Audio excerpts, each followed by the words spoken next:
ఈరోజు చిలుకూరి బాలాజీ టెంపుల్‌కొచ్చామండి. సో, ఇక్కడంతా కూడాను ఎంట్రన్స్‌లోనే అనమాట.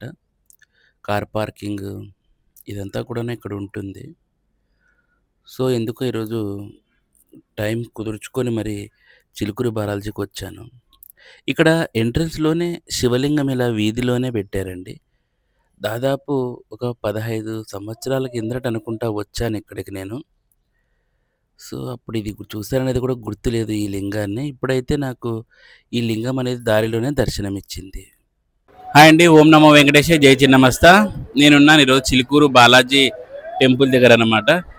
సో, ఈ బాలాజీ టెంపుల్‌కి నేను ఎప్పుడో 15 ఇయర్స్ బ్యాక్ వచ్చానండి. మళ్ళీ ఇప్పుడు వచ్చాను ఈరోజు. కాస్త టైం కుదుర్చుకొని వచ్చాను. చాలా డెవలప్ అయింది అప్పటికి ఇప్పటికి. అండ్ ఈ బాలాజీ స్వామివారిని మెయిన్‌గా ఇక్కడ మనము వీసా వెంకటేశ్వర స్వామి అంటాము కదా! సో, నాకు కూడా కొంచెం వీసా ప్రాబ్లమ్ కోసం అది నివా వీసా ఈ రావడానికి కోసం అని చెప్పి నేను కూడా ఇక్కడ స్వామివారికి కోరిక కోరుకోవడానికి వచ్చాననమాట. సో, స్వామివారు నా కోరికను మన్నిస్తారని చెప్పి నేను కోరుకుంటున్నాను. సో, ఇక్కడ స్వామివారి ఇప్పుడు ఈ తిరుగుతున్నారు కదండీ! ఈ భక్తులంతా కూడాను. ఇదంతా కూడాను మహాప్రదక్షిణం రూట్ అంటారనమాట. అంటే మనం ఏదైనా కోరిక కోరుకొని, ఒక కోరిక కోరుకొని స్వామివారికి ఒక ప్రదక్షిణం వేసి నెరవేరిన తర్వాత మళ్ళీ ఒక 11 ప్రదక్షిణాలు వేయాల్సి ఉంటుందన్నమాట. అండ్ మనకు లోపల కూడాను దాదాపు 108 ప్రదక్షిణాలు చేస్తూ ఉంటారు. బట్ సోమవారం నుంచి గురువారం వరకే అన్నారనమాట. సో, అది ఇక్కడ రద్దీని బట్టి అలా ఉంటుందేమో మరి. సో, తర్వాత వచ్చేసి ఇక్కడ స్వామివారు మన తిరుమల క్షేత్రం తీసుకున్నా కూడా, ఇక్కడ చిలుకూరు బాలాజీ క్షేత్రం తీసుకున్నా కూడాను సేమ్ వల్మీకం నుంచి స్వామివారు ఎలా వచ్చారో తిరుమల తిరుపతి అక్కడ ఇక్కడ కూడా అలాగే పుట్టలో నుంచే ఉద్భవించారనమాట. సేమ్ అక్కడ ఎట్లా జరిగిందో ఇక్కడ కూడా, అంటే అక్కడ ఏ విధంగా అయితే గుణపం ఘాటు స్వామికి పడిందో అదేవిధంగా ఇక్కడ కూడా స్వామికి ఎడమ కన్ను దగ్గర, తర్వాత వక్షస్థలం మీద కూడా పడిందనమాట. స్వామివారు స్వయంభూగా వెలిశారు ఇక్కడ. ఒక భక్తుడు తిరుపతికి రాలేను, తిరుమలకు రాలేను అనుకున్నప్పుడు స్వామివారు, అంటే అతను వృద్ధాప్యం వలన రాలేను అనుకున్నప్పుడు స్వామివారే స్వయంగా అతని కలలో కనిపించి నువ్వేం అక్కడికి రావద్దు, నేనేం నీ కోసం వస్తాను అని చెప్పేసి స్వామివారు ఇక్కడ వెలిశారు. అంటే ఇక్కడ నేను పలానా చోట ఈ పుట్టలో ఉంటానని చెప్పారనమాట. అతను తర్వాత అందరినీ పిలుచుకెళ్ళి ఆ పుట్టను తవ్వడం స్టార్ట్ చేశాడు. అప్పుడు తవ్వుతున్నప్పుడు స్వామివారికి దెబ్బలు కూడా తగిలినాయి అనమాట. ఎడమ కన్ను మీద, చెస్ట్ మీద. అప్పుడు స్వామివారు, వద్దు, ఇలా ఇలా ఏం చెయ్యొద్దండి, నాకు పాలతోటి అభిషేకం చేయండి, నేనే బయటికి వస్తానని చెప్పాడనమాట. సో అప్పుడు ఆ పాలతోటి అభిషేకం చేసినప్పుడు స్వామివారు అంతా కూడాను బయటికి వచ్చేసారు. స్వామివారు అలా బయటపడ్డారు అనమాట. పాలతోటి అభిషేకం చేయడం ద్వారా స్వామివారు తన రూపాన్ని బయటికి భక్తుల కోసము బయటికి వచ్చారనమాట. సో ఆ విధంగా ఈ బాలాజీ టెంపుల్ అనేది ఏర్పడింది. యాక్చువల్లీ బాలాజీ అని ఎందుకు అంటామంటే, ఒకానొక భక్తునికి స్వామివారు బాలా త్రిపుర సుందరి రూపంలో కనిపించారనమాట. అందుకని అప్పటి నుంచి బాలాజీ అంటారు. సో మీరు చాలా మంది చూసింటారు. బట్ ఇప్పుడు కూడా ఒక వ్యూ చూడండి. తర్వాత ఇది అంతా కూడా మహాప్రదక్షిణం రూట్ అనమాట. సో ఇప్పుడు మనము మహాప్రదక్షిణం చేద్దాము.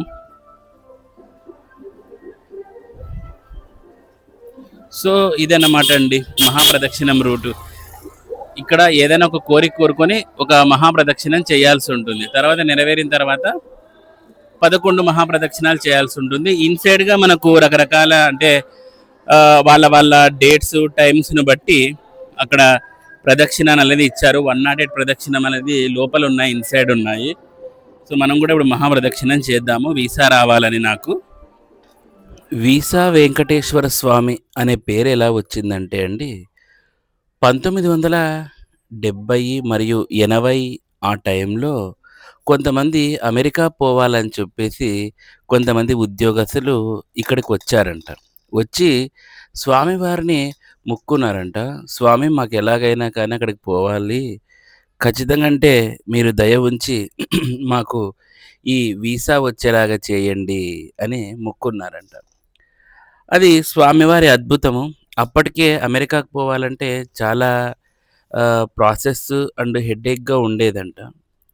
కానీ ఆ టైంలో ఈ డాక్టర్లు అనుకుంటా వాళ్ళు, ఆ కొంతమంది అమెరికాకు పోవాలి అనుకున్న ఆ సభ్యులకు చాలా శీఘ్రంగా మొక్కుకున్న వెంటనే, కోరుకున్న వెంటనే వీసా అనేది వచ్చేసిందంట. అప్పటి నుండి ఈయనకు వీసా వెంకటేశ్వర స్వామి అనే పేరు పడిపోయిందనమాట. మరి నిజంగా ఆయన వీసా ఒకటే ఇస్తాడా? అంటే అది నిజంగా హాస్యాస్పదం. ఎందుకంటే స్వామివారు ఇవ్వనిదంటూ ఏదీ లేదు. వాళ్ళకున్న శతకోటి కోరికల్లో ఆ కోరికనేది ఒకటి నెరవేరింది కాబట్టి, అది ఎందుకో మరి ఈయనకు ఇలా వీసా వెంకటేశ్వర స్వామి అనే పేరు పడిపోయింది. కాబట్టి స్వామివారు నెరవేర్చనిదేది ఏదీ లేదు. సో, ఇదండి ఇక్కడ ఈ వీసా వెంకటేశ్వర స్వామి అనే కథ ఎలా వచ్చింది అనేదనమాట. ఇక ఇప్పుడు ఈ ఈ నడక దారి చూసారా? ఇదంతా కూడాను మహాప్రదక్షిణం దారి. అంటే ఇదంతా గుడి వైపున వెనక వైపు ఉంటుందనమాట ఈ దారి. ఇలా నాకు తెలిసి 1.5 కిలోమీటర్ అన్నా ఉండొచ్చేమో. సో, గుడి చుట్టూతా తిరగాల్సుంటుంది. ఇది బ్యాక్ సైడ్. ఇది ఫ్రంట్ సైడ్ అనమాట. ఇది గుడి వెనకాలనమాట. ఇటువైపు గోశాల కూడా ఉంటుంది. ఇవన్నీ కూడాను అంగళ్ళు మనకు దారిలో పోయేటప్పుడు దర్శనమిస్తూ ఉంటాయి. మనం ఏదైనా కొనుక్కోవాలి అనుకున్నప్పుడు కొనుక్కోవచ్చనమాట. ఇక్కడికొచ్చే భక్తుల్లో చాలామంది సగానికి సగం మంది అమెరికా పోవాలనే కోరికలే. సగానికేంటి 80% వీసాలు ఎక్స్‌పెక్ట్ చేసి వీసాల కోసమే వస్తా ఉంటారనమాట. సో, ఇలా మహాప్రదక్షిణం అనేది ఇట్లా కవర్ అవుతుందండి. ఇప్పుడు ఇందాక మనం నడుచుకుంటూ వచ్చాం గదా! సో, ఇక్కడి నుంచి వచ్చేసి మహాప్రదక్షిణం అక్కడికెళ్ళేసి స్వామివారి రాజగోపురం దగ్గర ఎండ్ అవుతుందనమాట. సో, ఇది. ఇంకో విషయం ఏంటంటే లోపల శివాలయం కూడా ఉందండి. ఇది దాదాపు 500 సంవత్సరాల క్రితం నుంచి అక్కడొక చెట్టు ఉంది. ఆ చెట్టు కింద శివుడు కూడా ఉన్నాడు. కానీ ఇక్కడ ఒక మార్వాడి వాళ్ళు పూజ చేసే ఒక చిన్న ఆచారం అనేది ఉంది. వాళ్ళే లోపల ఉన్న శివాలయాన్ని మెయింటైన్ చేస్తున్నారంట. నాకు తెలిసిన ఇన్ఫర్మేషను. అక్కడ కూడా స్వామివారిని దర్శనం చేసుకున్నాను. సో, ఈరోజు ఈ విధంగా శివకేశవుల దర్శనం అనేది నాకయ్యింది. సో, కాబట్టి మీరు కూడా ఎవరైనా హైదరాబాద్ వచ్చినప్పుడు ఇది హైదరాబాద్ నుంచి 30 కిలోమీటర్ల దూరంలోనే ఉంది. సో, కాబట్టి వచ్చి మీరు ఈ స్వామివారి స్వయంభూ క్షేత్రాన్ని దర్శనం చేసుకోవాల్సిందిగా నేను కోరుకుంటున్నాను. ఒక మంచి అంటే మిత్రుడు పరిచయమైనాడనమాట కిషోర్ అని చెప్పేసి. సో, ఆ అబ్బాయి నాకు ఇదంతా కూడాను గైడ్ చేశాడు. చాలా మంచిగా నన్నిక్కడ ఇది చేసుకున్నాడు.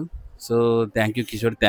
Thank you for being part of this journey అనమాట.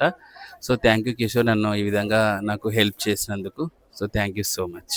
సో, నేనిక్కడికొచ్చినప్పుడు నేను ఈ మహాప్రదక్షిణలో ఉన్నప్పుడు నా మిత్రుడు కిషోర్ నాకు చాలా హెల్ప్ చేశాడండి. లోపల దర్శనం కూడా చాలా మంచిగా చేయించాడు. సో, కిషోర్ చాలా థాంక్స్. నన్ను స్వామివారికి మరింత దగ్గర చేశాడు. సో, ఈ అబ్బాయి అండి కిషోరు. సో, ఎవరైనా గాని వచ్చినప్పుడు కిషోర్‌ని కాంటాక్ట్ చేయమని. యాహ్! సో, నా మిత్రుడు కిషోర్ అండి. ఇక్కడ చిలుకూరులో మీకు ఏ విధమైన సహాయ సహకారాలు కానీ అందిస్తాడనమాట. ఎవరైనా చిలుకూరుకొచ్చినప్పుడు కిషోర్‌ని కాంటాక్ట్ చేయండి. ఓకేనా? చాలా థాంక్స్ కిషోర్. నన్ను స్వామికి ఇంకా దగ్గర చేశావు. Yeah! So, thanks for watching అండి.